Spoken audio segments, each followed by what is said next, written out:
This KFAN podcast is sponsored by Builders and Remodelers, exclusive Twin Cities provider of Elements Windows. Get the highest quality windows at unmatchable value. Visit buildersandremodelers.com for more details.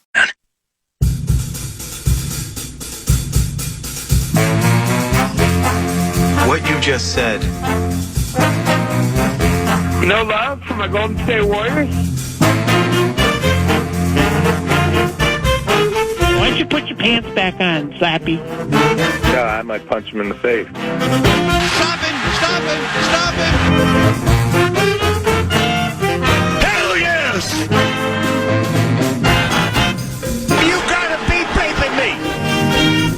Little hoop action. Paul, it's a pleasure to be with you today. Good morning, PA.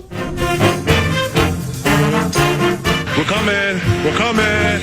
9 to noon. There we go, Paul!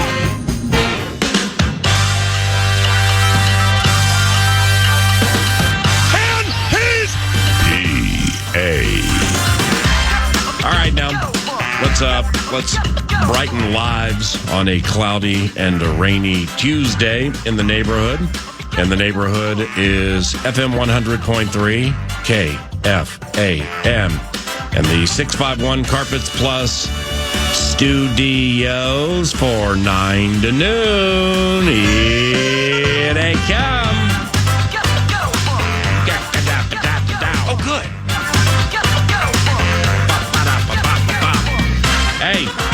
Hey there. Paul Allen, producer Nordo by my side. Your Minnesota Twins won last night. Let's see if Buxton, though, can deliver. Hard hit right side into right field, a base hit. Clemens scores. Here comes Ty heading home. The throw is up the line, and Buxton knocks in two. And a clutch two-out, two-run swing from number 25. And it's an 8-4 Twins lead. Down with that Byron Buxton. Down with those Minnesota Twins. Ladies and gentlemen, welcome to a Dealer's Choice Talk Back Talker Tuesday. We'll toss some verbal cards into the air for options, but Nordo's creation of Dealer's Choice means you sit in the big chair and deal up for the public whatever's on your mind. There may be takes, talkers, tedium, and or opinions that are received in unified fashion, or there could be some controversial Dealer's Choice cards thrown in the air, and everybody's like, Oh, my gosh. it is a Dealer's Choice Talk Back Talker Tuesday. Now, sports are preferred, but if somebody is frustrated with Bill thinking he's Betty and beating high school kid Brenda in a high school track meet and that actually is accepted and celebrated, well, free iHeartRadio app, baby microphone, 30 seconds, have at it. Dealer's Choice Talk Back Talker Tuesday. Some topics can include, but are not limited to, how closely are you following the Minnesota Twins? Carlos Correa is on fire. The pitching staff is sneaky good. And Buxton stole the show last night. Now, they can't spin with the Yankees and are chasing the Tigers. And they have put together a nice little season so far. Their run differential is plus 36, which is fourth best in the American League and better than all 5 teams in the American League West. Twins talkbacks on this rainy Tuesday absolutely are accepted, but it's Dealer's Choice. You toss the topic card into the air, we intently listen and react and opine, laugh or loathe, like, should the Timberwolves heed to rumors and trade for this guy? 4 seconds left. Wolves don't have a foul to get. Durant crosses over on Randall, rises up 20-footer at the buzzer, and he got it. That's 11 first-quarter points for KD. 27-21, the Wolves lead by 6 after 1 quarter of play. Hey, Wolves Radio, Vox Allen Horton on the call. Is any Hal Nation? How is anybody on board with trading Jaden McDaniels? I mean, don't kill the messenger because the dealer just tossed a wild card into the air. How much do you trust him? Truly, how good of a defender is he? And would there be a market for Jaden McDaniels? Do the Cavs really need Darius Garland? If Darius Garland is open for trade, I'd listen. And now we have apron-related terrorism, so explanations would be required there for the old announcer. In fact, last Friday, yours truly was at a funeral, and I was listening to Nordo, and I think it was Chad Greenway. And you or maybe it was later, but you were dropping in all this apron-related terrorism. So I started looking up the apron and the levels and the second apron and things like that. And apron-related terrorism, L. Did you find it to be of the L variety? And good morning. Good morning. Same. Yeah, same. Yeah, that's where I'm at on a lot of that because, and it was specific, I think, to Nickeil Alexander-Walker. So I was reading kind of the idea he made $4.5 million, whatever it was this year, set to become a free agent. Yeah.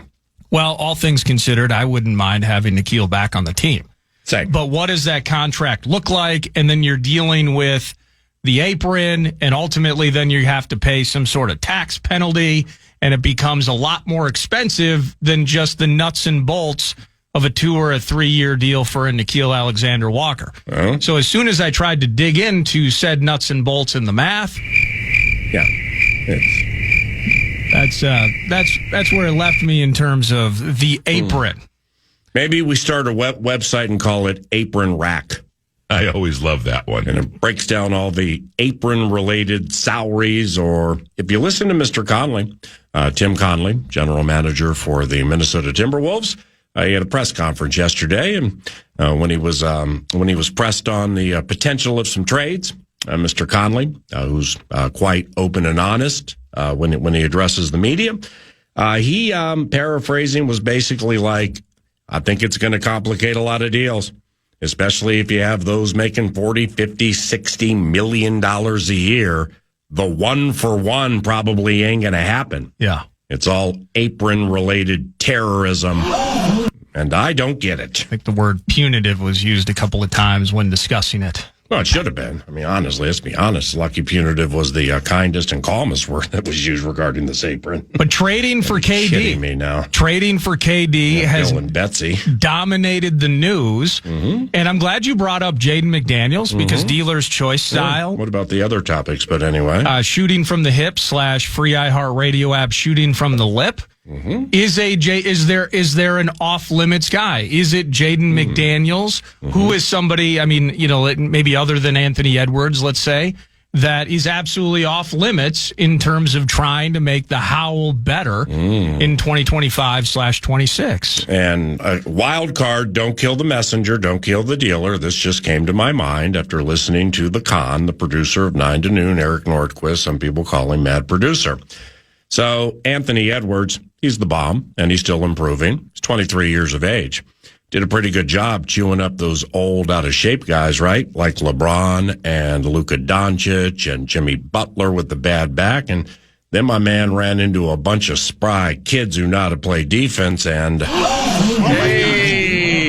Above average. I don't know what's happened to me this week either. I mean, Anthony just caught a stray. Kirill Kaprizov caught a postseason inadequacy-related stray yesterday.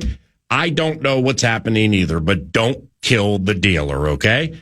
We don't control the cards. We shuffle the deck, we throw the cards into the air, and everybody waves their metaphorical hands like they just don't care. June 17th, by the way, speaking of the Timberwolves, June 17th, which is a little bit down the road. Timberwolves head coach Chris Finch is going to spend several segments in Studio 9 to Noon. That's June 17th. Go on and put it in the notes. Go on and put it in the digital calendar. Appointment listening is what we call it. We deem it a joyous occasion. Finchy. He'll be in Studio 9 to Noon, June 17th. Also, as the dealer's choice Talkback Talker Tuesday goes, left over from yesterday, our controversial coach's bet. Pro sports. What's the hardest one to lead and what's the easiest? Is being a major league manager the easiest of the core four? Chew on that if you are so inclined. Free iHeartRadio app, baby microphone. Those of the cunning and guile and crafty variety, they know exactly where to go. It's very easy to navigate. Free iHeartRadio app. Download it now. The Commissioner's Cup is taking place in the WNBA. The Lynx are 7-0 and host Phoenix this evening. Buying a ticket means paying a fee to watch fee.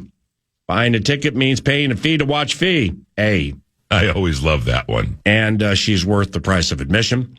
Bridget Carlton from Deep. Nicole Heidemann walking off a winner. Courtney Williams and the crafty, sly nature of her game. Dealer's choice on a Talkback Tuesday is inclusive with all the local squads. So hit that free iHeartRadio app. If Lynx Nation would like to howl on the radio, 9 to noon. The Minnesota Vikings.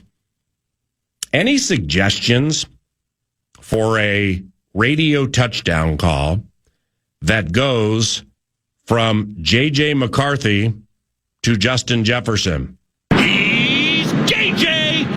McCarthy and Jefferson don't exactly dig. It's JJ to JJ for the payday. I mean, they both asked me, now that we got two JJs, what you going to do? And I said, JJ to JJ for the payday. And it was like, hey, kids weren't liking it. Might not have any fallibility or sustainability via TikTok Nation. What about JJ and the Jet? No? Inside the 20 to the 10, touchdown. It's JJ and the Jet, and the Vikings lead by 10. Yes. It lacks punch. It lacks punch. It's too kitschy. JJ and the Jet. I think that's more of a parody cover for the con. It might be. Don't you? It's summer. We got time. Free iHeartRadio app. We're open, man. It's not like it can't be McCarthy fires deep right side, caught by Justin Jefferson at the 20, angles left inside the 10, touchdown, Vikings. McCarthy to Jefferson. And the 13th time they've hooked up this year, and the Minnesota Vikings have a 17-point lead. It could be that, but it's a dealer's choice. Talkback Talker Tuesday. And McCarthy and Jefferson don't exactly dig. JJ to JJ for the payday. Seriously, wonderful ideas can and or will be pilfered. I mean heard via the talkback machine. Can I give Rubes an example? Please. Of how easy it is? Hey guys, Jeff from Woodbury. Everyone's talking Durant or Giannis or all these big names. Connolly operates under or in the shadows, right? So like, what's the move like that people won't be talking about? I think we're looking to upgrade our guard spot. What do you guys think of Kobe White from the Bulls? True. I think he has real potential playing here. Oh, just one of your thoughts. Oh, wow. Hey, for the unique nature of the talkback, the kid with the hair, and Finchy loves him. In fact, I think when Chris was in New Orleans, I believe he was on the staff when Kobe White was drafted out of North Carolina, very high in the draft, and it didn't exactly work out. But those who gave up on young Kobe White, well, they made mistakes because he scores from all over the gym.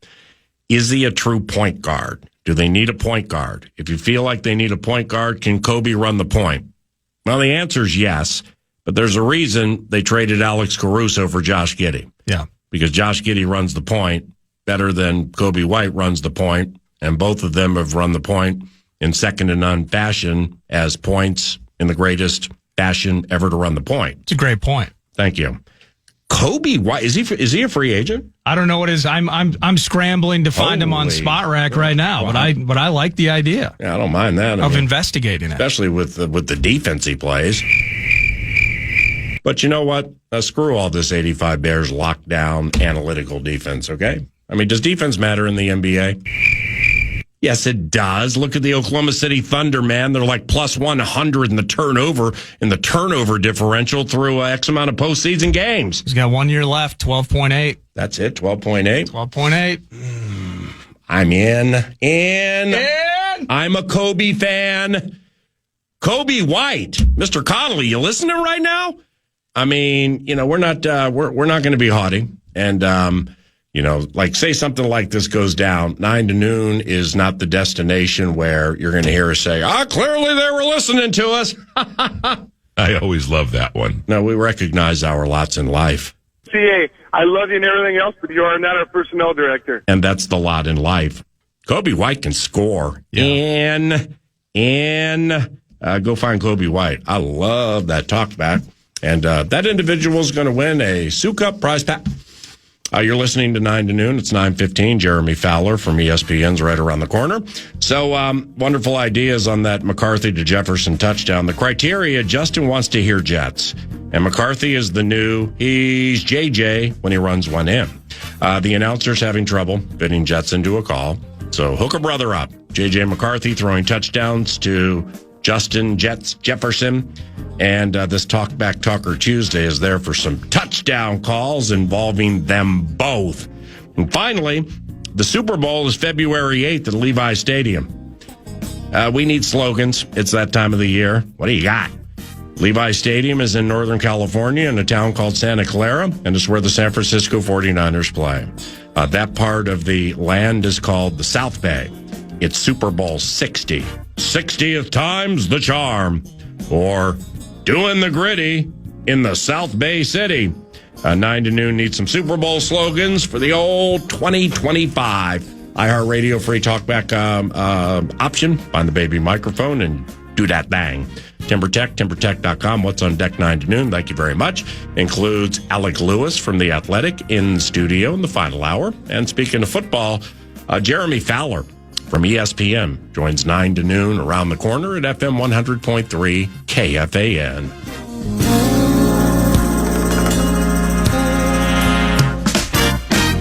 The Fan.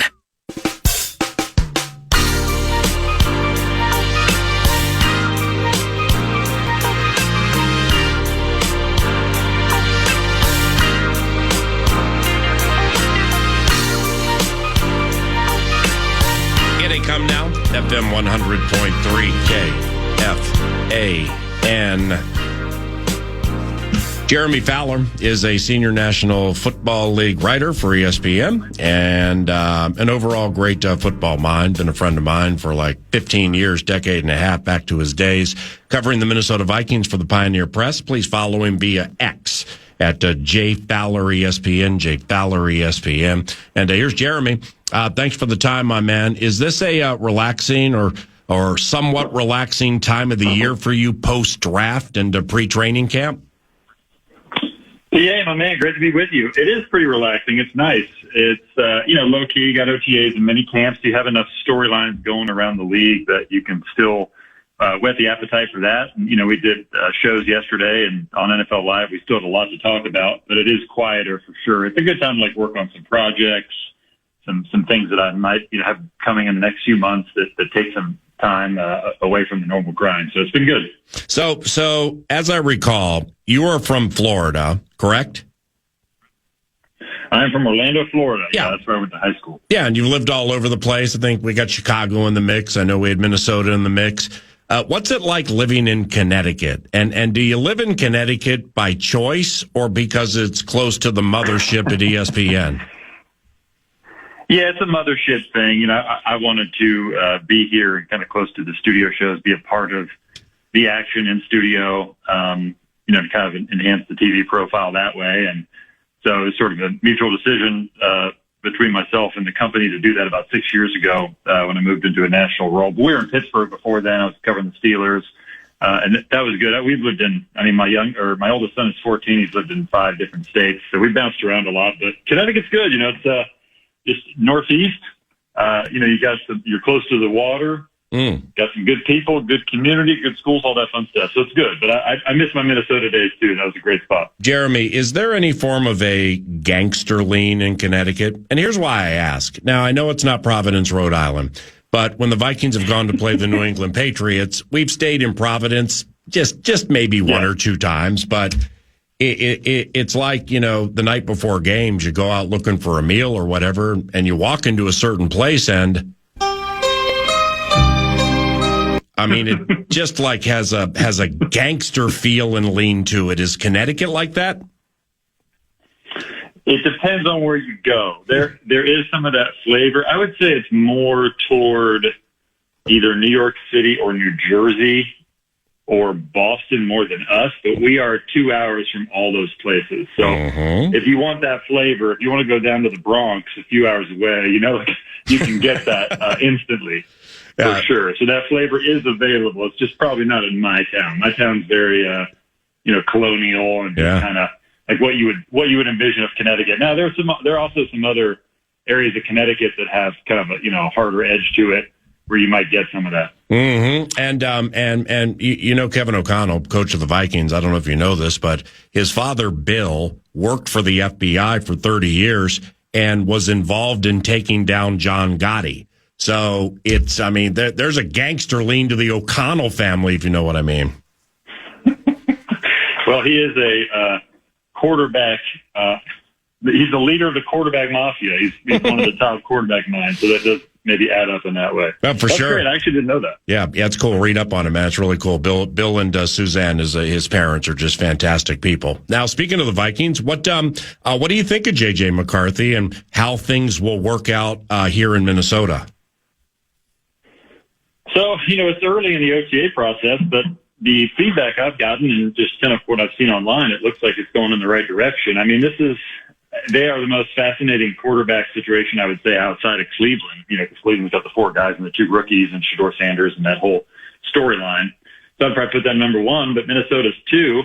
You have a Hall of Fame quarterback in Aaron Rodgers who was angling to go to Minnesota, wanted to go to one of those top quarterback minds, and had sort of earmarked Kevin O'Connell for that. The Vikings showed restraint there, decide, hey, look, we have a championship window that we can capitalize on having a young quarterback on a rookie scale.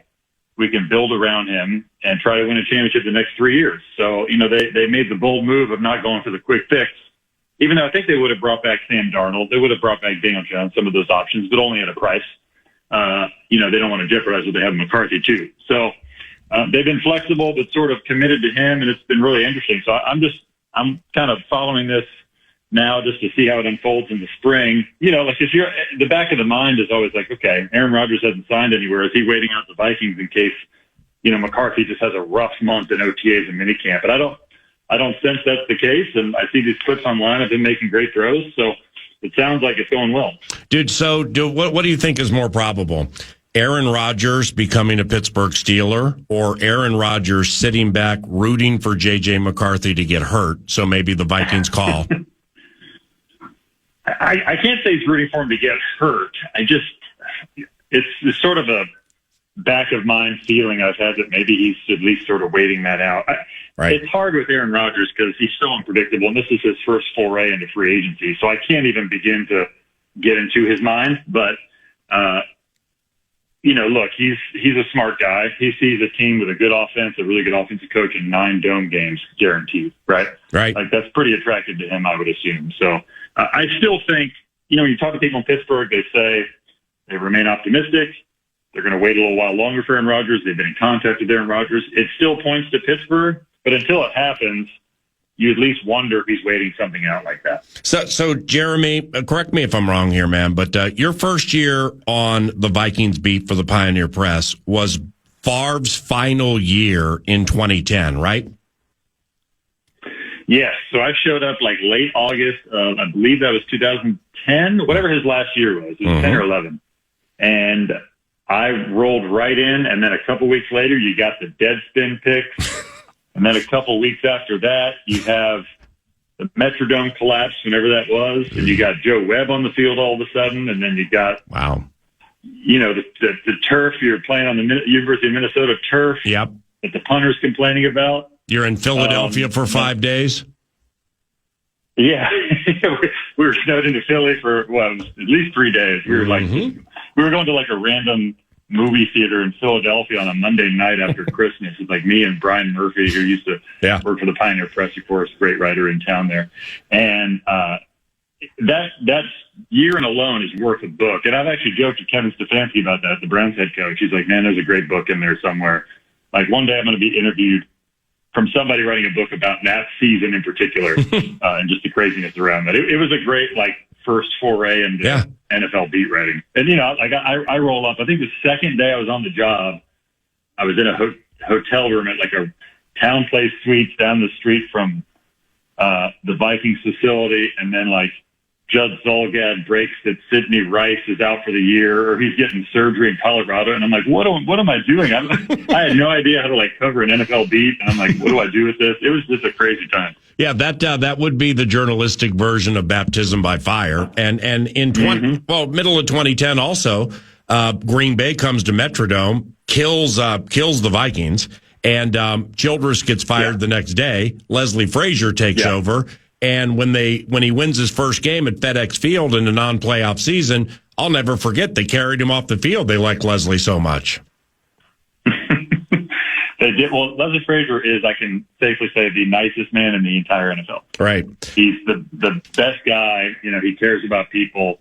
He asks you about your life. He's just a genuine dude, So it was good at the time to see him get the full-time job. But then I knew it wasn't going to go well when the next training camp, Donovan McNabb showed up, and he was obviously out of shape at the time. I was like, okay, this is not going to go well. And it was sort of a foreshadow for an era that didn't go Leslie's way, but he's a great coach and a great guy. Jeremy Fowler, ESPN, at J Fowler ESPN via the tweet machine. He's a senior national NFL writer for the Mothership. You can see him on television a lot with NFL Countdown and stuff like that. At J Fowler ESPN. When do you expect corner Jalen Ramsey to be traded? And you're a steam machine, man. You get really good information. Do you have the Vikings in the mix as a potential suitor? So I've thought about that with the Vikings. I did check on that. I do not, unless something changes with the money, then maybe they would get involved. But from what I was told, the money would be sort of a non-starter for Minnesota. I wouldn't totally take it off the table, but I don't have them on my short list, I would say. I still have the Rams, and then it's hard to figure out which team is going to be the mystery team. Seattle interests me because they have been looking at free agent corners, and they wanted to draft a corner and didn't. So they still have a need there. And then Washington, from what I've heard, at least looked into it at one point. But a lot of these teams are spooked by the money because the $24 million guaranteed. So the Rams are sort of waiting it out. It's really interesting. I do think it will get done. I just don't know what it's going to look like financially. But I know he expects to get traded in somewhat short order. So I think in the next week or two, I could see it coming together. Seattle, as in the Seahawks. Jeremy just mentioned Seattle. How do you think Darnold is going to do with Seattle? Well, it's a good system for him with Clint Kubiak, who seems to get the best out of quarterbacks. He's been in that kind of system. He knows what to expect. Mike McDonald is a really interesting head coach in that he's got good ideas. He's not afraid to take risks. I think you saw that last year where he comes out of the bye week and completely revamps his defense. So I think they're always going to be competitive. I don't know quite what to expect of them right now because of the changes that they made. They just essentially traded away their offensive battery with Geno Smith and DK Metcalf and just started over. So they have some questions at receiver. And some other, offensive line, they have some questions. So I think Darnold will be fine, but, they have some questions on the offense to the point where it's not just a slam dunk that he's going to be able to replicate what he did. He's a fascinating case because him having success last year was sort of confirmation bias for a lot of scouts that loved him and believed it would work for him eventually, and that he was just kind of handed a poop sandwich for 5 years, in the league with the Jets and just bad situation after bad situation. But at the same time, I don't know if there's enough belief in him that he can just turn that out every year either. So maybe he'll come back to earth a little bit. It's probably somewhere in the middle where he's not what he was 3 years ago. He's much better than that, but he's also not really a top 10 quarterback either. So, they're paying him appropriately. It's really $30+ million this year, and then we'll see after that.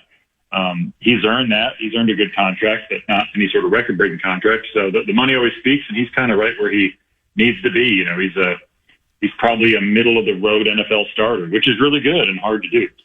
Your employer's First Take is on in the KFAN studio right now. Fantastic show, by the way. I really enjoy First Take when I get a chance to watch it. And they're discussing Shedeur Sanders. So when the Vikings meet Cleveland in London Week 5, what chances do you perceive Shedeur Sanders will be Kevin Stefanski's quarterback? Ooh, I'm going to take... So if Week 5 is the over-under, I would say after Week 5, I would take, what would that be, the over? Yeah, I would get mixed up. I just still think, Joe Flacco will be the favorite to start. It's my opinion right now. We'll see how it shakes out. I do think they're going to get the young guys in there at some point. But this is not a terrible roster. I don't think they're going to nail it in. I think they're going to give the keys to a veteran and see how long they can stretch it out and win. It'll probably be a little bit similar to what the Patriots did last year with Jacoby Brissett and Drake May. Only Drake May was the 3rd overall pick, so you had to play him at some point. These guys are 3rd and 5th round picks in Sanders and Dylan Gabriel, so there's really no slam dunk at this point with either guy. The thing that Sanders has going for him is he probably should have been a day 2 pick based on his skill. So if that comes out over time and he shines, and I know the Browns have been happy with his accuracy so far, his ability to process at the line of scrimmage.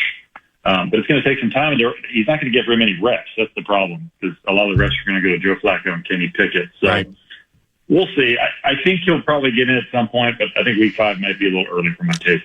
Jeremy, what are you expecting? And you did a video clip on this that I saw at ESPN.com recently. In fact, I think yesterday. Travis Hunter and Jacksonville. How much defense do you think he's going to play? I still go back to what their plan is for him, which is to major in offense, minor in defense. And the Browns, if they would have taken him, that would have been the same plan. You look at Liam Cohen, head coach, offensive mind.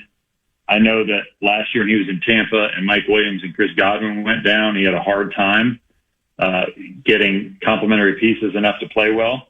So he values having 2 or 3 really good receivers. So now he's got 2 with Brian Thomas and Travis Hunter. So I think he'll want to keep that intact. And then, a lot of the NFL coordinators I talk to, they look at Hunter as would be a good 3rd down nickel corner where you can put him in his own defense, let him react, make plays. So have a major in offense, have him learn that skill, and then let him be kind of a 3rd down cornerback. Because really, despite all that he did in Colorado and how he's incredibly gifted, incredibly smart, well-conditioned, when you're playing that many snaps, you're not getting the appropriate time to master the nuance of one position. You're kind of just doing everything. Right. So the Jaguars smartly are taking it slowly with him and letting him be a receiver and master that and then go from there. Time for 2 more. When you watch or talk to NFL people about Packers quarterback Jordan Love, what's the level of trust consistently? Do you or others see stardom in that young man? Yes, I would say he's on that short list of guys with a big ceiling that could be that sort of top 10 quarterback. Because I'm doing my top 10 series right now where I poll, executives and scouts and coaches, and I have them rank the top 10 players each position. And so Jordan Love's number 12 right now, but there's a hard stop at 12. So there are 12 guys and then a big gap in the voting after that. So he's in the 12. He's in the small group. He's at the adult table. So that's a good place to be. He's kind of in that C.J. Stroud range, Jalen Hurts, Baker Mayfield. And so he's got the big-time ability that, late in the 23 season, he was better than almost anybody. He was amazing. Then he got hurt early in 24, and it seemed like it took him a while to recover. So I think this year he'll go back to his mean, which is somewhere a little better than he was last year. And lastly, and thanks for the time. Time for 2 more. How about that unfortunate Frank Ragnow news? Chanhassen, Minnesota, retiring due to multiple lingering injuries. Super sad for him. How much will this impact the NFC North champs? I think it's a big deal. I mean, it's massive because this is a guy who was not only one of the best centers in the NFL, he was known as probably the best communicator at center position in the NFL along offensive lines. And that's partly why they were so great, because he's just really good at getting everybody lined up, right place, right time. Great for Jared Goff. So it's a big deal. I mean, there's no way around it. And this is maybe the best offensive line in the league outside of Philly the last year or two. And Jared Goff, we know it can be really good when he has time in the pocket. When he's been pressured, maybe not as good. He's not a guy who's going to run around and be mobile in that way. He's a pure pocket passer. So he needs somebody really good at center and guard to protect him. And I still think they'll be fine. They got some young guys I really like, and they still have, obviously, Penei Sewell and some of those studs there up front. So they should be fine, but they're not naive to the fact that this is going to be tough. Jeremy, you're fantastic. Thank you very much for the time. Enjoy your summer, and we'll catch up in front of the season, okay? Yes, sir. PA, thanks so much, man. Good to hear from you. Likewise. See you, bud. Jeremy Fowler, ESPN, ESPN.com, at JFowler ESPN, via the tweet machine on a Talkback Talker Tuesday. It's 9:40. You're listening to KFAN.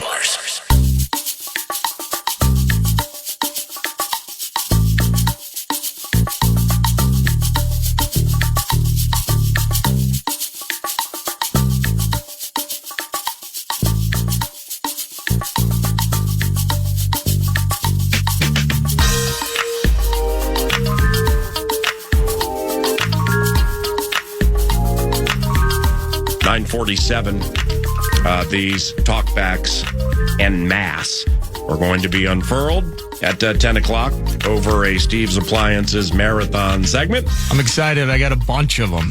All kinds of different bets. Yeah, you like sitting over there and see the con. Nordo he's in the cheater seat because today is a dealer's choice Talker Tuesday. We do this every so often when we are when we have ample openings. And but he's in the dealer's chair, and the cards that you deal, he gets to see the text of the talkback. So therefore, he's in the cheater seat. I mean, you can see up the sleeves of every dealer to see where they're hiding those aces. I can fix the deck. There's no doubt about that.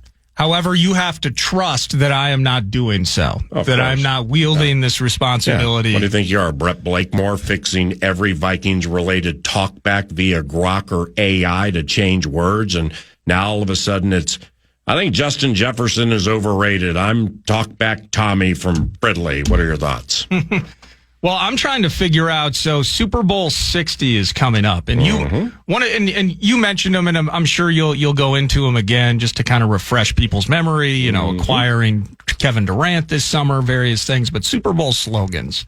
It's that time of the year, and while you were talking to Mr. Fowler, I found some because it's not the first time in the last decade or so, I think, that the Super Bowl has been at Levi.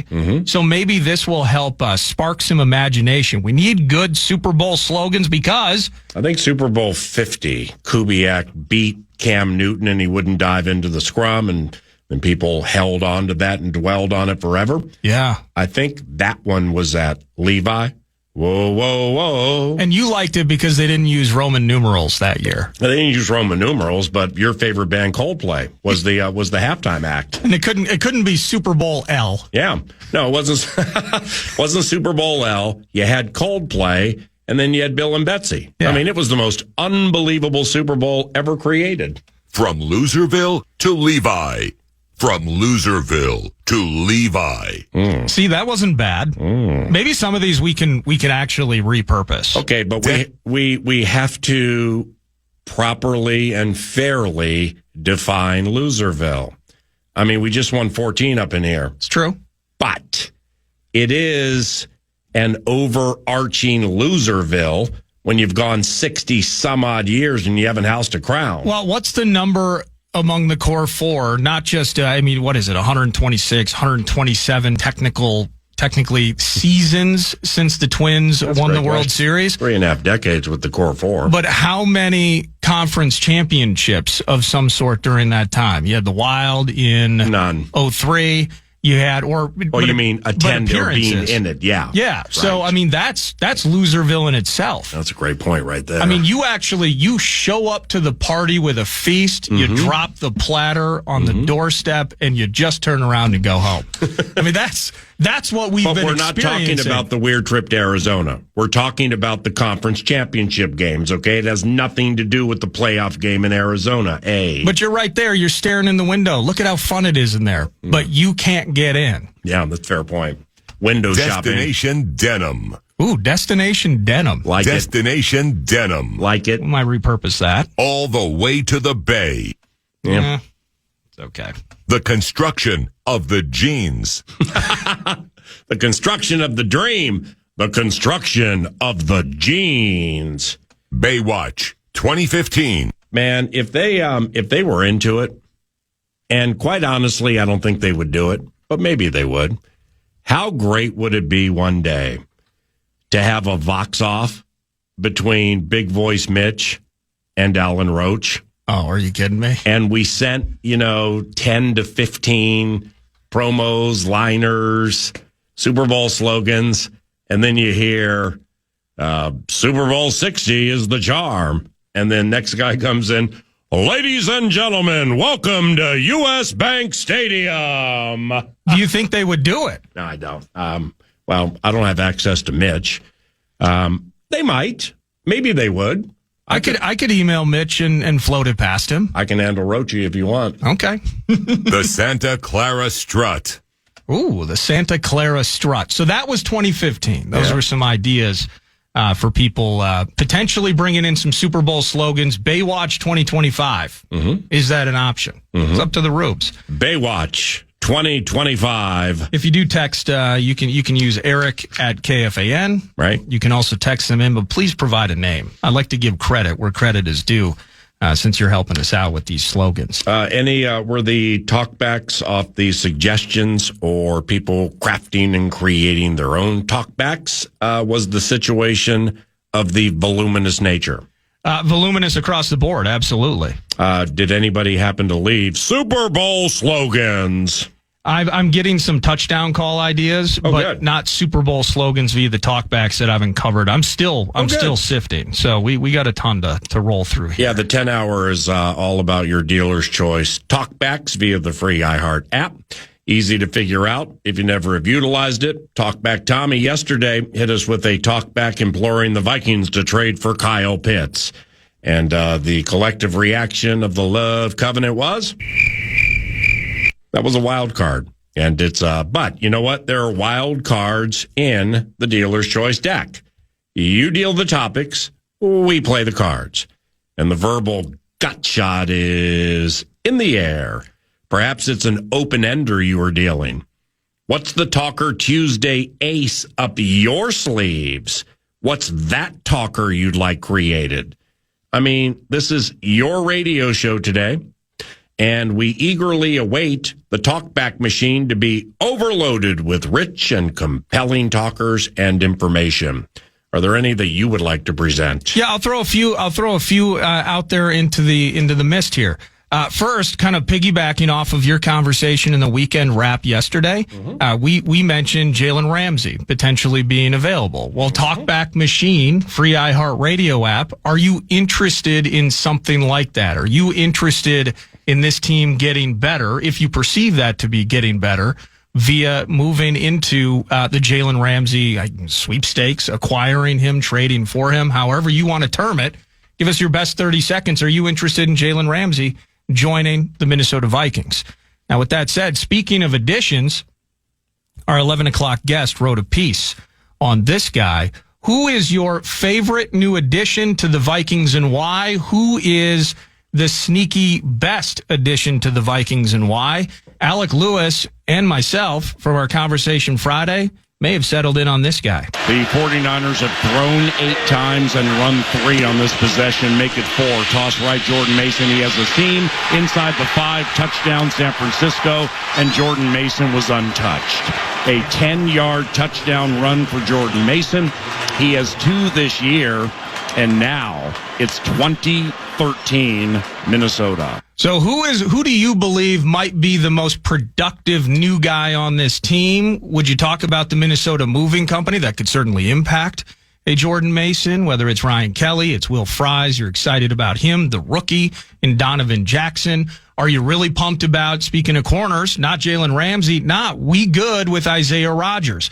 Who excites you? Who do you believe can be the most impactful in their first season as a new guy in purple? Hey, does J.J. McCarthy qualify as a new guy? Ooh, I was not including him in this particular conversation, but certainly, I mean, in the end, he's either going to impact the Vikings the most from a positive perspective or potentially, watch that voice crack, potentially impact the team the most negatively based on whatever spectrum you believe he sits within in terms of his play in 2025. A few months ago, Nordo created a term called It's JJ season. I always love that one. It's always JJ McCarthy season. Why? Because that's the most popular team in the state. Yeah. That's the one people think about most year round. And, you know, we ain't fixing the deck on a Dealer's Choice Tuesday. That's just fact.